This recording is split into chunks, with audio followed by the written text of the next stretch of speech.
शुभ प्रभात। मैं डॉक्टर ज्योत्सना राजकीय संस्कृत महाविद्यालय पटना की प्राध्यापिका हूँ और मेरा यूट्यूब चैनल पर मैं संस्कृत के विभिन्न किताबों से, ग्रंथों से और विभिन्न विषयों पर अपने व्याख्यान लेकर के उपस्थित हूँ। आज मैं उत्तर रामचरित के रचयिता भवभूति की करुणा पर व्याख्यान लेकर उपस्थित हूँ।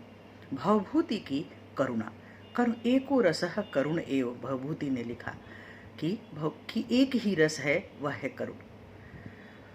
तो उत्तर रामचरित में जिस प्रकार से सीता निर्वसन के दौरान या सीता की विदाई के दौरान कवि ने करुण रस की चर्चा की है, वह संस्कृत साहित्य में ही नहीं अपितु समग्र विश्व के साहित्य में अपना अनुपम स्थान रखती है। आज मैं भवभूति की उसी करुणा पर अपना व्याख्यान देने जा रही हूँ। कहा जाता है, कारुण्यम भवभूतिरेव तनुते, कारुण्यम भवभूतिरेव तनुते। चाहे भारतीय नाटकों के वेद निःसृत अंग चतुष्टय का संदर्भ हो अथवा उनके भेदक गीत्य की चर्चा हो या नाट्यवृत्ति आदि का प्रसंग हो, इन सब में रस की सर्वातिशयता पर रस संप्रदाय के सभी वरेण्य आचार्य एकमत रहे हैं। भारतीय नाटक किंवा समग्र ललित साहित्य में रस तत्व का संस्थापन तथा उसकी सूक्ष्मता, आत्मिक मीमांसा संपूर्ण विश्व वाङ्मय को भारतीय जीवन दृष्टि की महती देन है। इस संदर्भ में भवभूति वर्णित रसों के नाटकीय वैशिष्ट्य के परीक्षण से स्पष्ट हो जाता है कि महावीर चरित एवं मालती माधव में अपनी समग्र वस्तुगत एवं शैलीगत मौलिकता के रहते हुए भी वे रसाभिव्यक्ति की दृष्टि से परंपरावादी हैं, किंतु उत्तर रामचरित में प्रधान रूप से करुण की निष्पत्ति कराकर वे परंपरा में विद्रोह करते हैं। भवभूति से पूर्व शूद्रक तथा विशाखदत्त ने भी यद्यपि नाट्यवाद को लेकर कुछ अभिनव प्रयोग अवश्य किए हैं, किंतु वे मूल्य नवीन होकर भी वस्तुवादी थे। लेकिन उत्तर रामचरित में भवभूति ने केवल अपनी नाट्य वस्तु को नवीन परिवेशों में स्थापित करते हुए वरन वस्तु के अनुरूप ही एक ऐसे रस की प्रधानता देते हैं जो संस्कृत साहित्य की सैद्धांतिक मान्यताओं के विरुद्ध एक खुली चुनौती है। उनकी यह उक्ति एको रसः करुण एव तत्समस्तम, करुण रस के संबंध में उनकी दृष्टि का परिचय करा देती है। यह श्लोक समस्त उत्तर रामचरित नाटक का बीज मंत्र है, जिसके आधार पर कवि द्वारा करुण रस की अद्भुत व्यंजना कराई गई है। नाटक के समस्त अंकों में भवभूति ने कथावस्तु को इस प्रकार संजोया है कि सर्वत्र दर्शक या पाठक को कारुण्य की ऐसी धारा प्रवाहित दिखाई पड़ती है जो उसके मर्म को स्पर्श करके करुण रस से आप्लावित कर देती है। प्रथम अंक में चित्र में अतीत के स्मरण के रूप में करुणा का परिपाक है। पंचवटी का चित्र देखकर राम और सीता अपने वियोग का अनायास स्मरण कर व्याकुल हो जाते हैं। इस प्रसंग में वर्णित प्रगाढ़ अनुराग आने वाली शोक की गरिमा को असह्य बनाने वाला है। वस्तुतः उदात्त प्रणय के निर्भर भाव के तल्लीनता की चरम सीमा पर होता है। यद्यपि दूसरे अंक में प्रथम अंक 12 वर्ष का व्यवधान हो गया है, फिर भी राम की करुणा में समय के लंबे अंतराल से कोई कमी नहीं आती है। वे दंडकारण्य और पंचवटी में प्रवेश करके इन वन प्रदेशों में सीता के साथ अनुभूत अतीत सौख्यों का स्मरण कर व्यथा से भर उठते हैं। बहुत काल से के बाद वेदना की शीघ्रता को पैदा करने वाला और सर्वत्र फैले हुए विष रस की तरह कहीं से अव्यक्त वेग से चले हुए बाणाग्र की टुकड़ी को की तरह अप्रवण वाले और हृदय के मर्म स्थल में फूटे हुए फोड़े की तरह उनका यह पुराना शोक भी नवीन के सदृश होकर उनको विकल कर देता है। चिराद वेगारंभी प्रसृत इव तीव्रो विषरस मानूतन एव। तृतीय अंक में तो करुण रस का मानो अगाध सागर ही है। करुण रस की जैसी तीव्र, गंभीर एवं मर्म स्पर्शी व्यंजना यहाँ हुई है, अन्यत्र दुर्लभ है। यहाँ करुण मूर्तिमती हो उठी है। सीता विरह वेदना विदग्ध राम सीता के लिए विलाप करते हुए यह कहकर मूर्छित हो जाते हैं कि तुम्हारे बिना मेरा हृदय विदीर्ण होता है। शरीर का संधि बंधन शिथिल पड़ रहा है, लोक शून्य सदृश लग रहा है। शरीर के भीतर हृदय में अविच्छिन्न ताप से व्यथित होकर प्रिया रहित अंतरात्मा मानो गाढ़ अंधकार में डूब रहा है। मैं मंद भाग्य वाला क्या करूं?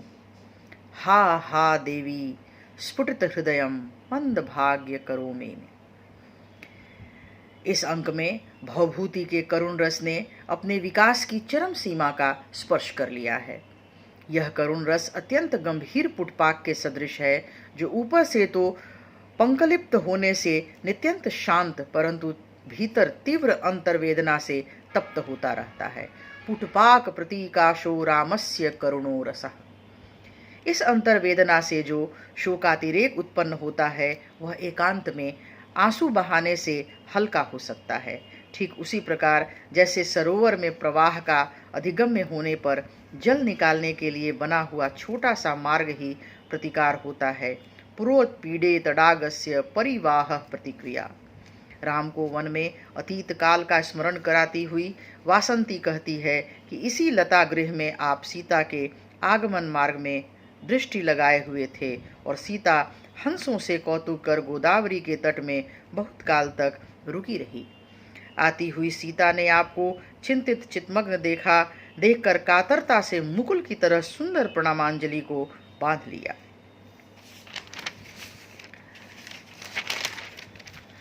वासंती की इस उक्ति से करुण रस के सुकुमार प्रसंग की स्मृति राम और सीता दोनों का शोक सहज तथा उद्दीप्त हो जाता है।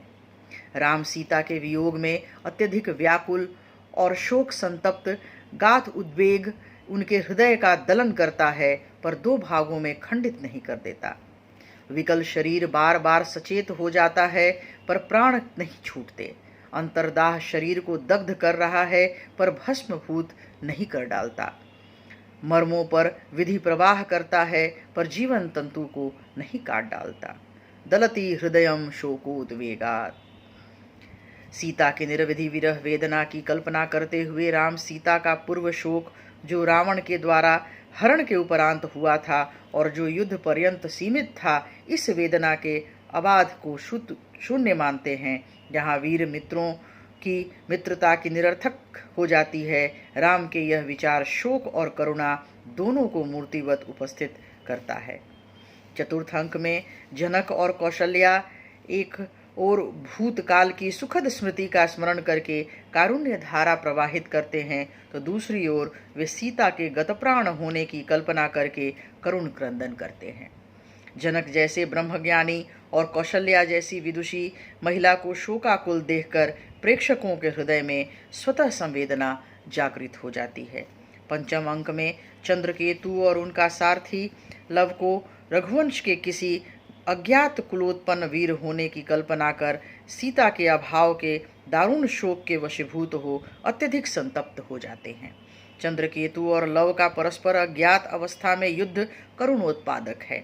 षष्ठ अंक में राम लव कुश से प्रथम साक्षात्कार का अपूर्व वात्सल्य का अनुभव करते हैं, किंतु उनकी आकृति में सीता के सौंदर्य की झलक पाकर अति शोकाकुल हो उठते हैं तथा निर्वासन के समय की गर्भिणी सीता की अवस्था का स्मरण कर उनकी कारुण्यमयी उक्ति स्वतः निःसृत हो जाती है।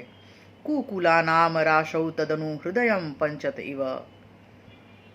यहाँ कवि ने हृदय की असीम दुस्सह वेदना की तीव्र व्यंजना के लिए कुकुल की अग्नि की कल्पना की है। हृदय मानो धधकते हुए अंगारों पर रख दिया गया हो। सप्तम अंक में सीता राम का पुनर्मिलन है, किंतु इसके मूल में भी सीता निर्वासन का करुण अभिनय है। यह तृतीय अंक का नैसर्गिक चरमोत्कर्ष प्रतीत होता है, जिसमें अपूर्ण भाव गांभीर्य के साथ करुण की सुखद एवं मधुर परिणति है। इस अत्यंत मार्मिक करुण रस की अभिव्यंजना के लिए भवभूति के विलाप तथा मूर्छना नामक दो उपादानों को स्वीकार किया है। उन्होंने शोक की गंभीर व्यंजना में हृदय की सूक्ष्माति सूक्ष्म और कोमलाति कोमल अंतर्दशा का मार्मिक चित्रण किया है। दाम्पत्य प्रेम के कोमल चित्र करुण रस की पृष्ठभूमि प्रस्तुत करते हुए शोक में और भी दर्शन उत्पन्न करते हैं। साथ ही कवि ने छाया सीता की कल्पना कर शोक की मनोवैज्ञानिक अभिव्यक्ति की है। इस प्रकार उत्तर रामचरित में भवभूति ने करुण रस की मंदाकिनी अपूर्व कलात्मकता के साथ अपनी सांद्र एवं शांत वाणी में प्रवाहित की है, जिसमें राम और सीता परित्याग जन्य मालिन्य धुल जाता है और दो प्रणयी हृदयों का सच्चा अनुसंधान हो जाता है। साथ ही उनकी करुण रसाभिव्यक्ति की इस प्रक्रिया में न तो कहीं भाषा का अभाव दिखता है और न ही अनुभूति का। उनकी वाणी के ये दोनों पक्ष इतने प्रबल हैं कि रस की निसृति में कहीं कोई अवरोध नहीं प्रतीत होता। आलोचकों की भवभूति विषयक यह टिप्पणी कारुण्यम भवभूतिरेव तनुते समीचीन प्रतीत होती है।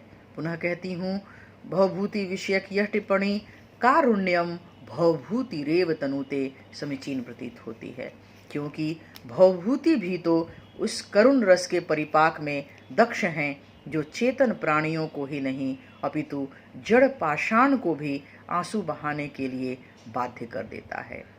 अपि ग्रवा रोदि व्यपि दलति व्रजस्य हृदयम। इस प्रकार भवभूति की करुणा जिस प्रकार से उत्तर रामचरितम नाटक में उपस्थित है वह अन्यत्र दुर्लभ है। संस्कृत साहित्य की यह एक अमर कृति है जिसके विषय में मैंने आपको बताया। धन्यवाद।